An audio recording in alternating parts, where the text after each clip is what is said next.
கல் என்று நினைத்தேன் உனையே, நீ யார் என்று சொன்னாய் மனமே தான் நீயா?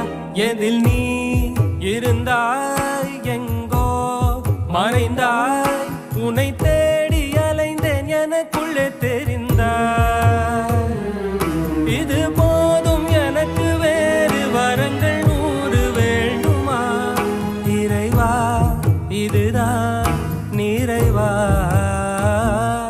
உணர்ந்தேன் உனையே உனையே, மறந்தேன் என